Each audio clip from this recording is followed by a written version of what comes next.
Fica tranquilo, não precisa se lamentar, então. Sim, na igreja. Muito bem. Minha vida é mais leve. Então, irmãos, vamos lá, página 43. Eu mandei uma mensagem pro Juliano aí essa semana aí, né? Ver o que ele me falava, né? Porque não é que ele não andou semana passada, né? Mas como até o Sérgio me disse, a matéria, o livro é para dar em 30 horas, né? E se nós for pegar aí as 2 horinhas que a gente tem, que nem dá bem 2 horas, né, de aula mesmo, 4 aulas dá 8 horas. Então, a gente teria que pegar uma disciplina aqui, uma carta por aula, né? Cada livro, se fosse pela Refidim, seriam 30 horas aula. Então, tu imagina que seriam 6 horas por módulo, né? Lógico que daí seria, né, o trabalho... Mas seria legal, na verdade, a gente aprenderia bem mais, na verdade. A pessoa em casa se aprofundar e tal, buscar, né? Mas todo mundo sabe, né, irmãos, também temos aí as atividades de família, trabalho, às vezes até outros estudos, né? Um estudo, uma faculdade, uma pós-graduação, uma coisa. Então a gente, por motivo também que acabamos começando mais tarde, né? E a gente só conseguiu fazer 1 Coríntios, né? Era a mais demorada, era a que eu temia mais, assim, que demoraria mais, mas eu acho que assim, não foi perdido, né, irmãos? Falamos assim sobre muitos assuntos na carta aos Coríntios, aí, que o irmão falou de casamento, a própria questão de imoralidade, né, sexual, a ordem no culto, dos dons espirituais, das dissensões, divisões dentro da igreja, né? Dos próprios irmãos estarem indo na justiça contra os irmãos mesmo, né? Então, a gente assim falou, né, contexto histórico sobre Coríntios também, na igreja de Corinto, né? Eu me lembro que na aula passada eu comentei que a gente não tinha falado sobre a questão do sacrifício, né? Da carne sacrificada a ídolos, né? Então, só para a gente terminar esse assunto aí, e hoje então a gente fala sobre a segunda carta de Paulo aos Coríntios, Gálatas e Efésios, tá? Então aí nós vamos ter uma quinta aula, digamos assim, para terminar todo o livro, e mesmo assim é corrido, né? Agitado, né? Então a carne sacrificada a ídolos, que foi um assunto também levantado em Coríntios, né? Na carta de Paulo à igreja de Corinto. E por quê? Lembra que eu falei para vocês lá que existia a questão da imoralidade, né? Na cidade de Corinto, que era a capital de uma província romana chamada Acaia, e era uma cidade portuária. E por ser uma cidade portuária, né, os navios dos mercadores, ali, os viajantes, paravam ali e eles procuravam na cidade aí meios de diversão e tal, né? E tinha o Monte Acrocorinto, né? E que tinha lá um templo de adoração, né? Alguém de vocês lembra? Afrodite. Afrodite. Então, que era a deusa... Desculpa, como que é a palavra mesmo que ela antes falou? O Monte Acrocorinto. Acrocorinto. Era um monte de 500 metros, era um monte alto, onde no topo desse monte ficava lá. E ali, né, existiam, como era costume na época, que a gente vai ver hoje da cidade de Éfeso também, as chamadas prostitutas cultuais, né, os sacerdotisas ali, né, digamos assim. E elas tinham a cabeça raspada, ou por isso daquela passagem que Paulo falou, da mulher que tem a cabeça raspada, que era para não confundir com essas mulheres, né? E as pessoas iam lá, ofereciam o seu sacrifício e tinham relações, enfim, tinha ali todo tipo de coisa. A ponto de que eu falei, né, que a palavra corintianizar era a mesma coisa que fornicar, de ser imoral. Tamanha era a imoralidade naquela cidade. Por esse fato que se oferecia o sacrifício lá, o que acontecia? Eles levavam um sacrifício lá no templo, para o Senhor, no templo para adorar essa deusa. Porém, como era costume, isso também era costume entre os judeus, nem todo sacrifício ficava para os sacerdotes, ficava lá no templo. Ele era consagrado e uma parte do sacrifício a pessoa levava para casa. Então ela levava lá, por exemplo, um animal inteiro, era morto lá, sacrificado o animal, mas uma parte da carne ela levava para sua casa. Então, irmãos, você imagina, a pessoa vai lá fazer uma adoração, um culto para Afrodite. Aí ela leva lá um boizinho que ela tem, ela vai lá, oferece o sacrifício àquele boi, e uma parte da carne fica lá como adoração, né? E a outra parte, você já consagrou aquela deusa, você leva para a tua casa. Aí quando você levava para a tua casa, no domingo de meio-dia, você chamava a vizinhança para fazer um churrasco na tua casa. Você chamava a família para fazer um churrasco na tua casa.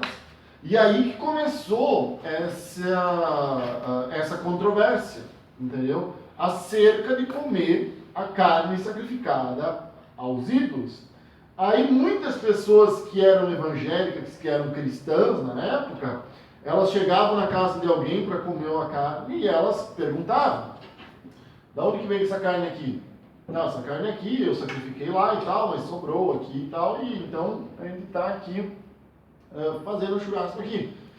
E aí Paulo diz que por causa da consciência é bom não comer. Mas por causa da consciência, o porquê? Se a tua consciência acusa, né? Se a tua consciência te acusar, é bom você não comer. Ou por causa dos fracos na fé, ou dos novatos na fé, aqueles que estão iniciando a sua fé. Então, assim, Paulo deixa claro, irmãos, que não há problema, entendeu? Não vai te tornar sujo, imundo espiritualmente. Não existe nenhum pecado quanto a isso, de você comer aquela carne. Porque é bíblico, Jesus falou, depois aconteceu o fato com Pedro em Atos, né? De que você orou, consagrou e tal o alimento, amém, entendeu? Só que pelo fato de muitos novatos estarem, né, ali iniciando na fé, aquilo gerava um escândalo. Então esse foi o problema do sacrifício também, então, que aconteceu na cidade de Corinto e no meio da igreja de Corinto. E aí, né, irmãos, a gente traz hoje para a nossa vida, para o nosso dia a dia, para a nossa igreja. De que certas situações, elas nem são pecado, só que elas escandalizam. Então, o escandalizar é que é o problema, né? Então, a gente sabe que o evangelho, ele ainda, muitos querem levar o evangelho como um conjunto de tradições. Essa é bem a verdade. Se você fazer o que está aqui, ó, isso, tu vai para o céu. Se você se vestir assim, tu vai para o céu. Entendeu? Então, se você fazer aquilo lá, tu vai para o céu. Então, Jesus morreu na cruz, tá, mas isso aí é secundário. Tu tem que fazer isso aqui que está na cartilha aqui. Então, só trocaram a lei de Moisés, né? Só mudaram. Então, ainda existe hoje. Só que aí tu vai bater de frente, tu vai, sabe, arrumar problemas e tal. Não, a gente sabe que vem mudando, né? Vem mudando muita coisa. As pessoas vêm entendendo que a transformação, ela parte de dentro, né? Ela parte do teu coração, da tua vida interior, né? Mas o escândalo, irmãos, o escandalizar o novato na fé, é isso que ele que faz com que se torne pecado. Tá? Então a questão do sacrifício ali não tinha problema nenhum, mas sim o escandalizar o seu irmão. Tá? Então, irmãos, é bom aqui, né? Quem sabe aqui todo mundo é maduro o suficiente para isso, mas sempre é bom falar, né? Porque assim, algumas pessoas não comem isso, ou não bebem tal refrigerante, né? Numa época não se bebia Coca-Cola, né? Porque a Coca-Cola de trás para frente era alô diabo, né? Eu nunca consegui ler isso daí.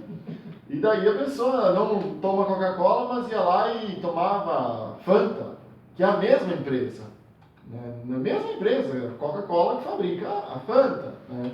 Quase tudo, né? Então assim, é uma coisa assim de pessoas infantis mesmo na fé. Não é infantis como ser humano, mas neófitos da fé, pessoas novatas na fé, né?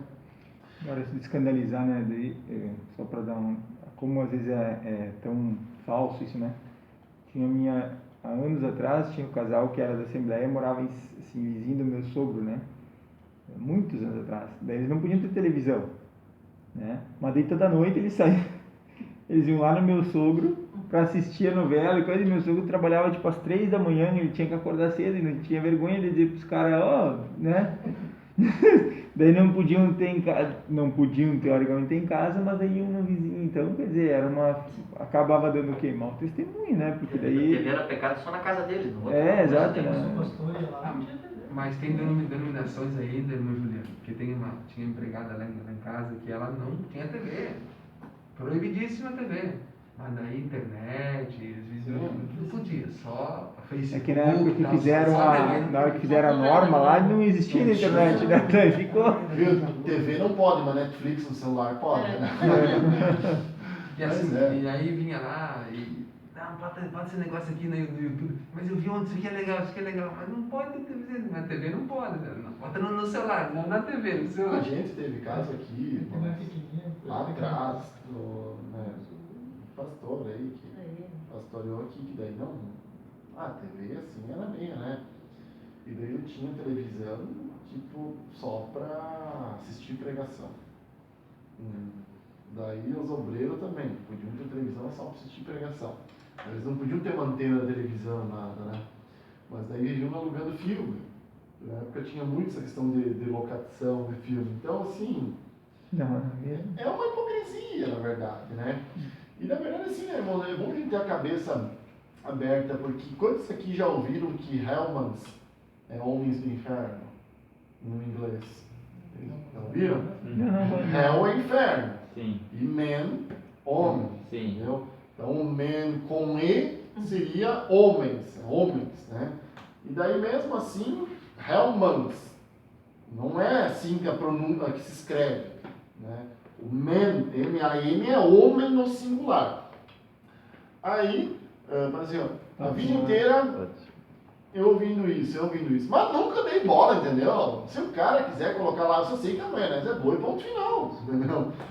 Aí alguns até diziam assim, tá, mas o cara não compra Hellmans, mas compra Arisco. Nem sei se vende Arisco ainda. Que é da Unilever, que é a mesma empresa que fabrica ou que redistribui a Hellmans. É a mesma empresa, entendeu? Daí uma vez, nesses negócios de Facebook e tal, ou em algum lugar, eu li a história da Hellmans. A história da Hellmans, ela não é nos Estados Unidos, então tu não pode traduzir para o inglês. Primeira coisa, ela tem a sua origem na Alemanha, onde dois irmãos que tinham o sobrenome Hellman. Eles criaram a maionese e tal, e foi, um molho na época. Como é que vai ser o nome? Bom, nosso sobrenome é Hellman, são os dois irmãos, então vai ser Hellmans. Simples a explicação. Mas aqueles já, né, Conservador. da teoria da conspiração, que os Illuminati vão dominar o mundo, e que não sei o que e tal, já cria uma coisa, algo ali, entende? Então, assim, né, irmãos, é bom a gente entender que nós estamos no mundo, mas não somos do mundo. Então, a gente convive com as coisas, a gente convive com pessoas e tal, que não têm a mesma fé que nós, que não têm o mesmo pensamento que nós, né? E não tem como nós sair daqui do mundo, né? Então, vamos pegar coisas, sim, que foram feitas em empresas que não tem nada a ver com os padrões cristãos? Temos. Irmãos, quem é que é o dono do Caetano? Entendeu? Quem é que é o dono do Passarela? Enfim, eles vão investigar cada empresa, entendeu? Qual é a origem, não sei o quê? Não, entendeu? Então, assim, é uma coisa que eu acho que fica bem claro na Bíblia. Não sei se alguém de vocês tem dúvida. Entendeu? Você compra o produto, e Paulo fala na época, né? Hoje a gente pode colocar o mercado como referência, mas Paulo fala na época do açougue. Você vai comprar a carne e não pede de onde que ela veio, por causa da tua consciência. Não pede de como, de qual é a origem dela, né? É como você chegar no mercado e você vai comprar, colocar na tua mesa, orar, consagrar a Deus e amém e ponto final. Então, irmãos, referente a 1 Coríntios, olha, irmãos, ninguém é obrigado a concordar, tá? Por favor, se tiver aí um pensamento diferente, uma visão diferente, ou algo que queira complementar também, estamos aí abertos, tá? Como foi mês passado, semana passada e tal, ali, né? Teve um que quis colocar e tal, então, tranquilo, tá, irmãos? Não pensem assim que a gente é dono da verdade, porque não somos nem perto disso, né? Somente a Bíblia. Amém, irmãos? Seguimos viagem, então. Então, segunda carta de Paulo aos Coríntios. Lembra, irmãos, que a gente falou que Coríntios teve pelo menos 3 cartas, né? E uma delas não está na Bíblia. Uma delas, ela não enfim, aprove a Deus permitir que ela não estivesse entre os livros canônicos. Quando acontece isso, eu sempre fico pensando, né? E se achassem essa carta? E se um dia, numa escavação arqueológica lá, achassem a carta, né? E aí, o cânon está fechado ou não está fechado, né? Aí é permissão divina, né? Se chegar o momento de acharem que tem que achar. Mas ia ser um debate muito grande, né? E lógico, algumas igrejas iriam aceitar pelo fato de ser uma epístola paulina, outras não, e tal, né? Mas acredito realmente que era, passado tantos 1000 anos assim, que era isso mesmo. Deus permitiu não estar ali essa terceira carta. E a primeira carta, irmãos, lembra que eu falei para vocês que Paulo respondeu perguntas, né? A igreja de Corinto mandou uma carta para Paulo questionando sobre várias coisas, sobre vários assuntos, e Paulo então responde com essa primeira carta, a nossa primeira carta para eles, né? Falando, respondendo os assuntos que eles pediram, né? E agora, irmãos, nessa segunda carta, Paulo, ele fica sabendo que estavam colocando em dúvida o ministério dele, principalmente pelo fato de que Paulo tinha prometido de visitar a igreja de Corinto, e Paulo não conseguiu visitar a igreja. Então, surgiram boatos de que Paulo era mentiroso, que Paulo, enfim, ele era uma pessoa que não podia se confiar e tal. E a primeira carta aos Coríntios, ela causou uma tristeza neles, porque ela foi dura, ela foi firme. Paulo criticou o jeito que eles estavam fazendo a ceia, além de tudo que a gente já falou aqui. Paulo criticou, né, do rapaz lá que tinha tomado a mulher do seu pai para ser a sua própria mulher, devia ser a madrasta dele, ou o seu pai já tivesse morrido, alguma coisa assim. Então, Paulo criticou ali grandemente a igreja, né? Até no ponto da ceia, Paulo dizia, vocês estão se juntando para pior, porque eles iam lá, ao invés de cear em comunhão com os irmãos, quem era rico levava bastante coisa, comia bastante, e os pobres iam lá e não tinham o que comer, que era a ceia na época, uma espécie de almoço, né? Que eles confraternizavam ali junto. E nessa carta, uma coisa que é interessante é que Paulo diz que eles ficaram tristes, eles ficaram abatidos, porém, eles se arrependeram. Houve um arrependimento. Então, o grande questionamento é, houve uma mudança na igreja, houve uma transformação na igreja com a primeira carta de Paulo aos Coríntios? Sim. De acordo com a segunda carta de Paulo aos Coríntios, Paulo diz, olha, causou tristeza, fiquei até mal, Paulo falou, por ter causado essa tristeza a minha carta. Porém, depois eu vi que essa tristeza, ela causou arrependimento. E daí Paulo explica, né, que a tristeza causa o verdadeiro arrependimento que vem de Deus e tudo mais. Então, basicamente, a segunda carta de Paulo aos Coríntios, a gente acaba aprendendo bastante coisas sobre a vida de Paulo, né? porque ela é uma carta para defender o ministério de Paulo, a chamada de Paulo, sabe? E Paulo se defender perante a igreja. Então é como se fosse um tratado, um escrito, onde Paulo envia para a igreja e, mais uma vez, Paulo começa a carta se referindo a ele mesmo como apóstolo da vontade de Jesus Cristo e tudo mais. Então é como se fosse uma autodefesa de Paulo, da chamada dele, como foi o processo de conversão dele, a vida dele, tudo que ele passou para na questão de trabalho, ali que ele passou, né, de fabricar as tendas e tal, para exercer a obra de Deus, tá? Então, ela não trata muito a questão de problemas, como a carta de 1 aos Coríntios, tá? Mas ela trata mais a defesa do apostolado de Paulo. Então, a introdução. Essa epístola difere de 1 Coríntios por tratar mais de assuntos pessoais, de ética cristã, do que de ensinamentos doutrinários ou de problemas de ordem eclesiástica.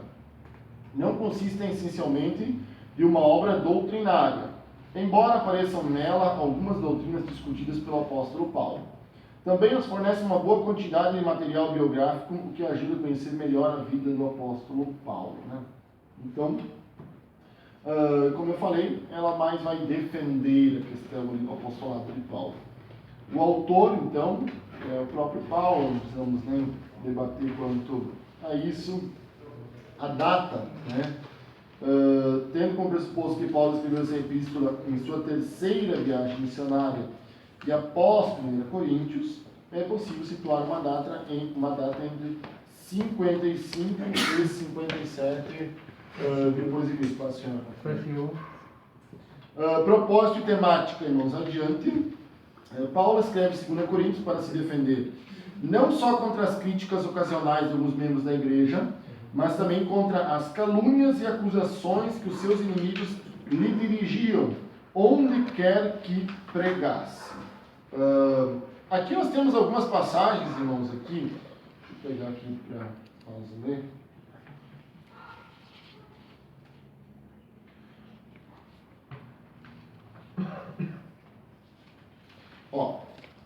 Alguém de vocês aí abre, por favor, em capítulo 12 de 2 Coríntios, versículo 16.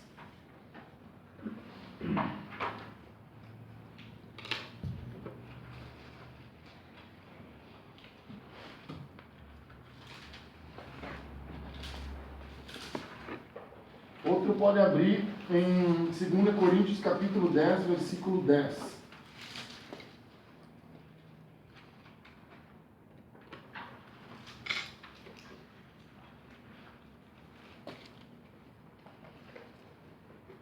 Aqui a gente vai ver algumas coisas que a igreja de Corinto falava sobre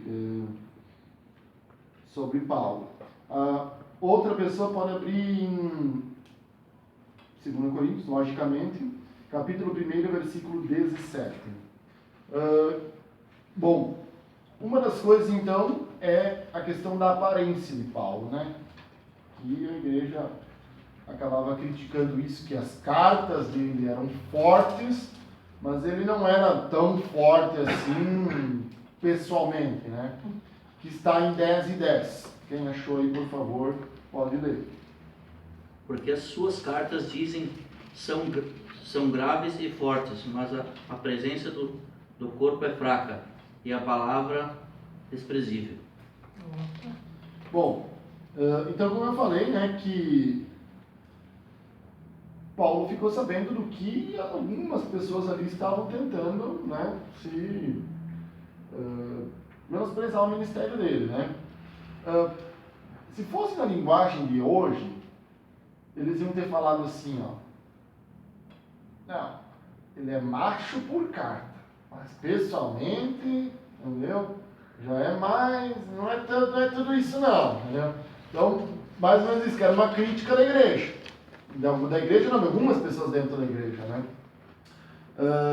12, do 16 ao 19. Mas seja assim, eu não vos fui pesado, mas sendo astuto, vos tomei com dolo. Porventura, aproveitei-me de vós por algum daqueles que vos enviei? Roguei a Tito e enviei com ele um irmão. Porventura, Tito se aproveitou de vós? Não andamos, porventura, no mesmo espírito, sobre as mesmas pisadas? Se você ler um pouquinho antes ali, mas só para a gente não ler todo o capítulo 12, eles estavam falando de dinheiro. Quer dizer, eles não, Paulo estava falando de dinheiro. Então, assim, era mais uma outra coisa porque a igreja, assim, meio que estava querendo se referir a Paulo como alguém aproveitador.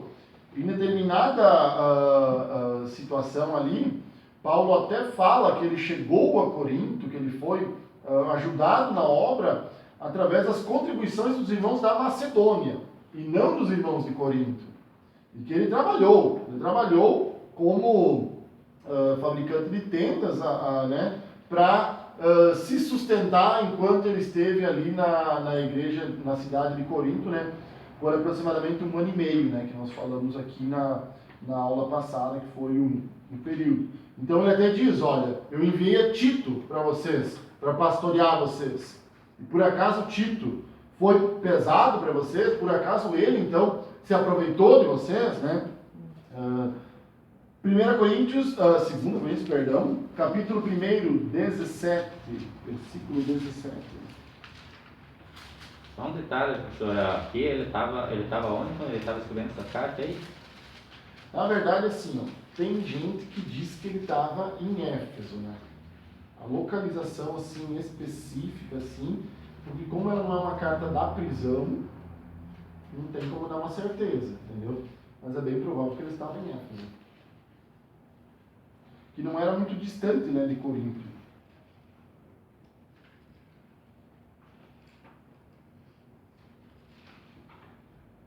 Alguém achou aí? 17. Isso. E, deliberando isto, usei porventura de leviandade?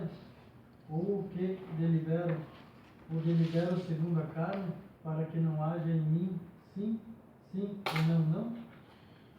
Bom, outra coisa então, irmãos, leviandade é o quê? É uma pessoa falsa, pessoa leviana, né? Então eles chamaram Paulo de mentiroso, por quê? Porque Paulo prometeu ir lá. E toda vez Paulo ele falava, né? Eu desejo ter convosco. Como Paulo escreveu aos Romanos, lá na nossa primeira aula, que ele escreveu aos Romanos, ele disse, ó, eu pretendo passar por aí quando eu for à Espanha. Eu pretendo passar por aí. Aí, na verdade, ele nunca chegou lá, o que tudo indica. Então, Paulo desejava, mais uma vez, ir até Corinto. Apesar de que ele já tinha fundado a igreja, deixado o pastor, passou por ali Apolo, passou por ali o próprio Tito, né? Porque ele diz, eu enviei a Tito e outras pessoas mais. Pedro deve ter passado por lá, logicamente, porque a igreja estava dividida entre Pedro, Paulo, Apolo, enfim. E quem sabe tantos outros ali. E eles estavam falando que Paulo era leviano, que Paulo era mentiroso, que Paulo era falso, que Paulo tinha prometido uma coisa e não estava cumprindo com a sua palavra, né? Então, assim, algumas das acusações, né, que se levantaram aí contra Paulo, dele ser mentiroso, dele ser, assim, usurpador da igreja, da condição da igreja, dele ser, assim, uma pessoa que era desonesta, né, que tinha uma aparência desagradável, que falava grosso por carta, né, mas quando pessoalmente já não era mais tanto assim. Então, Paulo escreve a segunda carta aos Coríntios para ele se defender, né? Então, ele tem a ideia, né, que dele ir para a cidade de Corinto mais uma vez, né, depois dele passar na Macedônia, né, e ele chegar na cidade de Corinto mais uma vez, e ele afirma isso logo no capítulo 1.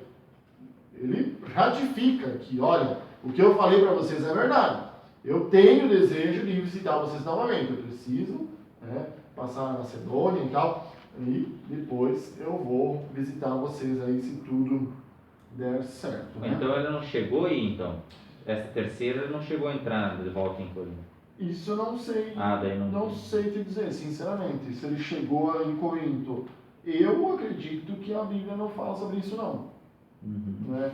Até porque assim, se essa carta foi escrita aqui 55, 57 depois de Cristo, Paulo não viveu mais muito depois disso, né?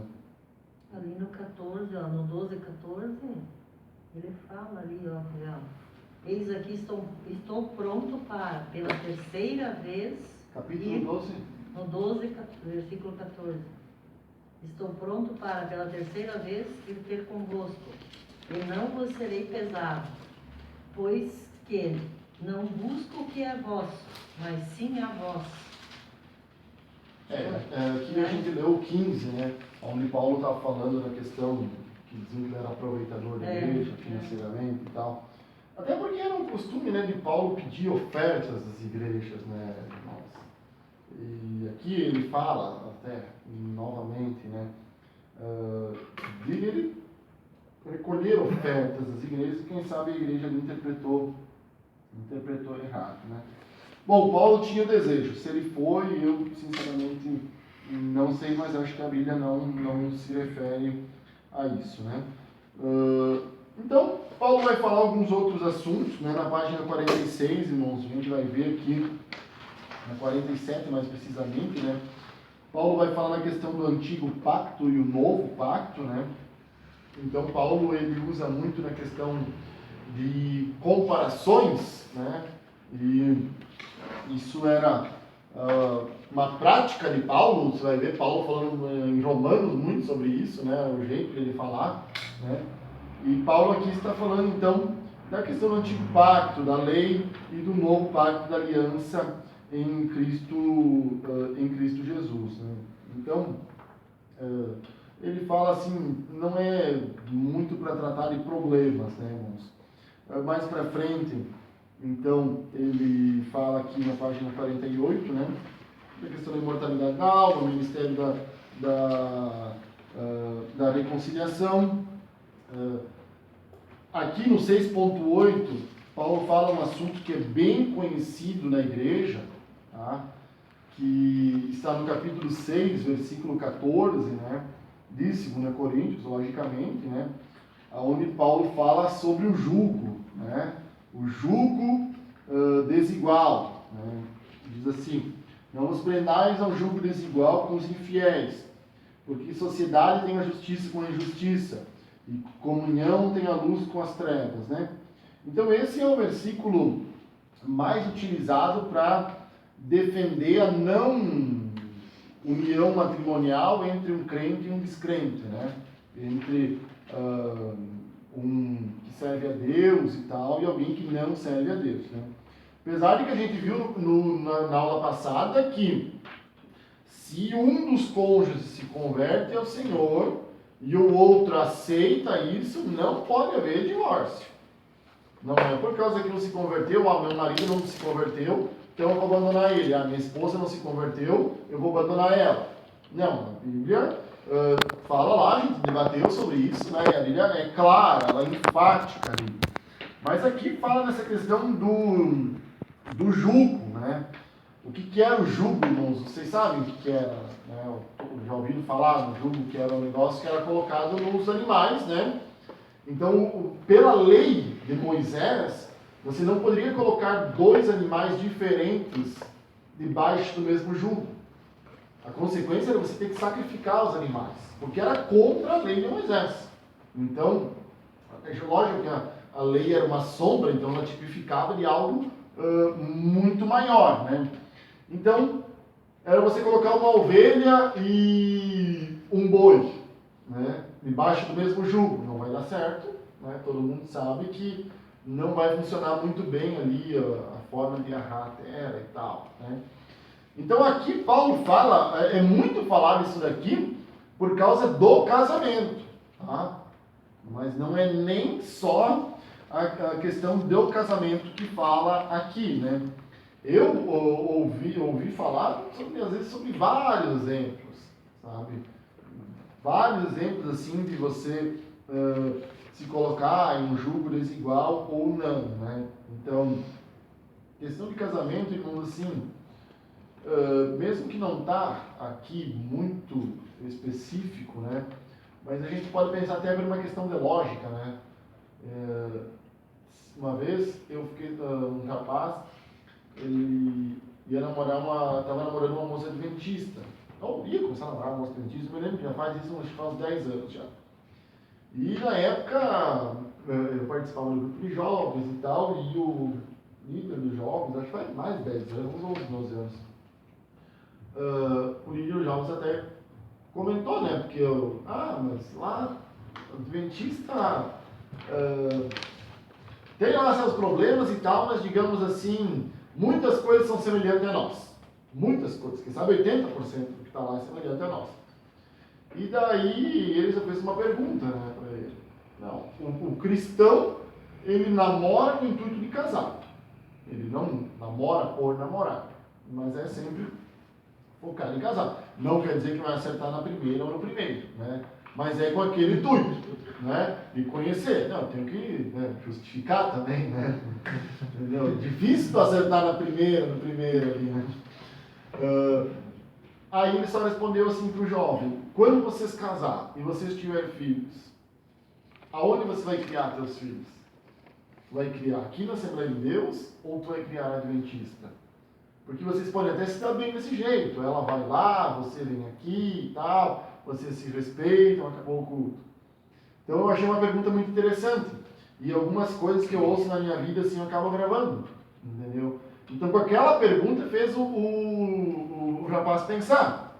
Porque se eu vier a casar, nós não estamos falando de uma igreja, por exemplo, de uma quadrangular, de uma batista, de uma igreja que tem os mesmos princípios, a mesma fé. Não, nós estamos falando de uma igreja que defende a guarda do sábado, que defende ainda os princípios da lei de Moisés, não poder trabalhar no sábado, não poder comer carne de porco, várias outras coisas ali, né?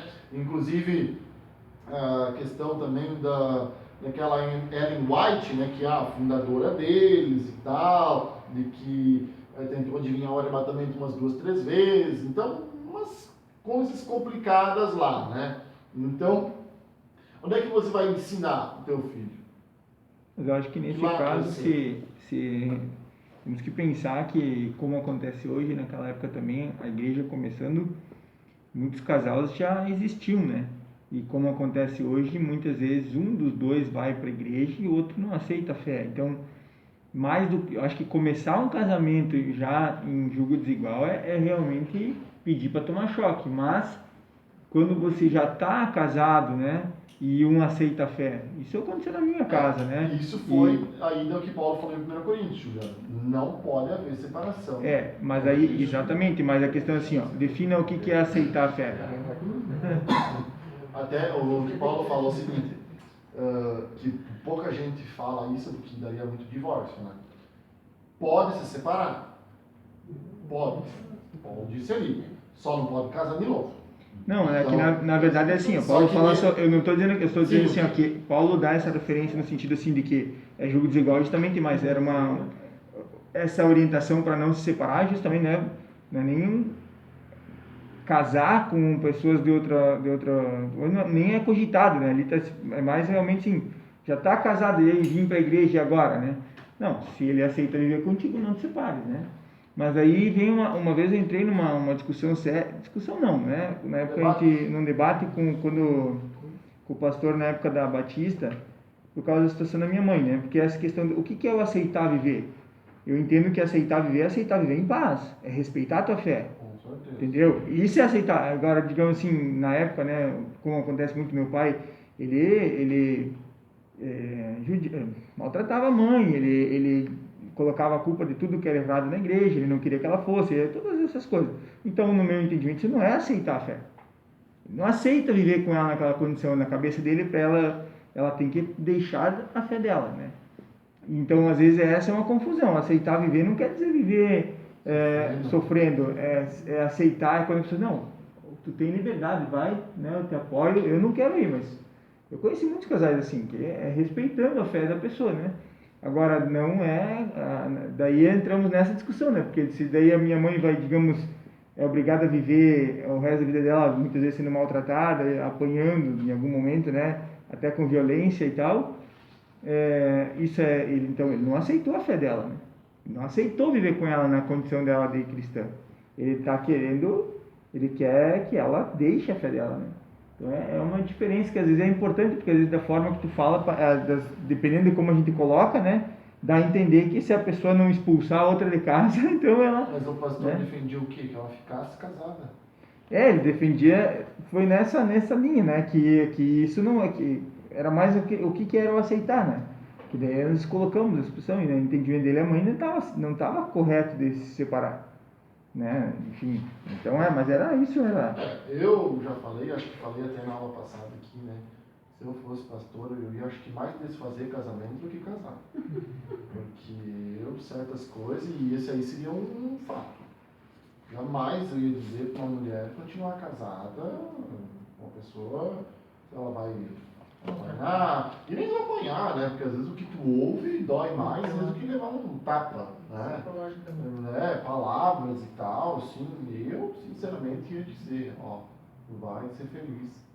Porque assim, né, irmãos, a gente sabe que é bom estar casado, estar com uma pessoa, ter uma família e tal, é bom, mas aquele ditado, eu acho um ditado verdadeiro, antes só do que mal acompanhado, né? Então, assim, se é para arrumar problemas e tal, para você ficar sofrendo, e, sabe, daí às vezes desperta na pessoa ali raiva, ódio, rancor, que daí até a pessoa que vem para a igreja, sabe, acaba se criando um monte de problema psicologicamente e espiritualmente por causa daquele outro lado. Então, assim, eu tenho o meu pensamento bem definido quanto a isso, mais ou menos parecido com o Juliano aqui, entendeu? O que é aceitar? É isso aí, tipo, não é você ficar sofrendo todo tipo de ameaça, de desprezo, de humilhação e tal, nada disso, né? Lembra que eu falei semana passada, né, irmãos, a questão de como era o divórcio no Antigo Testamento, né? Que existia duas escolas. A escola lá que dizia, né, que você podia repudiar tua mulher por coisa indecente, a Bíblia falava, né? E uns interpretavam indecente como qualquer coisa, e outros interpretavam indecente só como imoralidade sexual. Então, assim, indecente, tua mulher, sei lá, gosta de comer alguma coisa que você não gosta, no Antigo Testamento, eu não gosto aqui, é indecente fazer uma carta de repúdio e devolver para os pais da noiva. Então até Jesus falou, é uma interpretação equivocada, errada. Então a Bíblia dá, né, a brecha para você se casar novamente em caso de adultério, viuvez, e ainda há um debate ali, como eu falei semana passada, que não é muito claro, em questões de abandono, né? Também parece que você fica assim, você foi abandonado, a pessoa saiu, fugiu, desapareceu e tal, você está livre daquele casamento ali, mas aí há controvérsias, tá? Então, por isso que a Bíblia fala em 2 Coríntios, o jugo desigual. É melhor você nem entrar no jugo desigual, né? Porque não há comunhão entre a luz e as trevas, entre a justiça e a injustiça, né? Vai dar problemas, né? A gente sabe, acho que todo mundo já conheceu um caso de jovem, né, que casou, para que depois ia se converter a pessoa, e depois ia vir para a igreja aos poucos, ou às vezes até mesmo se batizou, né? Vinha na igreja e tal. Não por Cristo, mas vinha para ser digamos assim, estou ganhando a alma para Deus, mas a carne para mim, né? Esse tipo de evangelismo aí, depois, né? Fica 1 ano, 2 anos casado, aí não digo que não pode acontecer, tá? Com certeza, irmãos, né? Pode vir pessoas através da minha vida, da nossa vida aqui, se converter a Cristo e ninguém é obrigado, digamos assim, a nascer mesmo na igreja. Não, se converte e tal, né? Mas é muito perigoso. É muito perigoso isso, né? Porque tu se colocar debaixo do jugo desigual. E assim, né, irmãos, por mais que hoje está fácil se divorciar, tu entra num cartório ali, se você não tem bens no nome, se não for sem litígio, se você não tem filhos e tal, você já se divorcia no mesmo momento e cai fora, né? Uma época você tinha que ficar um tempo afastado de casa, né? Tipo, o casal tinha que ficar um tempo morando em casas separadas e tal, para ver se era isso que queria mesmo. Até a justiça queria ver se não resolveu. Vamos ver se volta. É a justiça separação vamos ver de se- cordeiro, depois de tanto tempo, aí fazer o divórcio de Mas verdade. eu não me lembro se não era um ano. Eu não lembro, mas Nossa. primeiro era a separação, daí ficava um tempo, depois me ia lá e lembro que, consumava o divórcio de fato, né? Eu era Depois- criança, adolescente, tenho 31 anos, então 15 anos, 20 anos atrás. E você ouvia as pessoas saírem, agora saiu o meu divórcio, entendeu? Não, é verdade, já estava até com outra pessoa. Tipo, agora saiu o meu divórcio. Então era como se a justiça dissesse assim, vamos dar um tempo só, né? Então a gente sabe que o casamento hoje foi algo bem mais banalizado, né? Mas a Bíblia continua firme ali, né? Então, irmãos, a questão da sociedade entre a justiça e a injustiça, ela envolve aí muita coisa, né? Tem gente que até fala na questão de você ter um cuidado para você fazer negócios, às vezes, sociedades, né, com não cristãos, né? Mas, às vezes, o não cristão, como se diz, os filhos das trevas são mais prudentes do que os filhos da luz, né? Às vezes o crente dá uma maquiada na declaração do imposto de renda, mas o ímpio, ele faz tudo certinho, né? Às vezes o crente gosta de uma malandragem e o ímpio é bem correto. Então, lógico, né, irmãos, dentro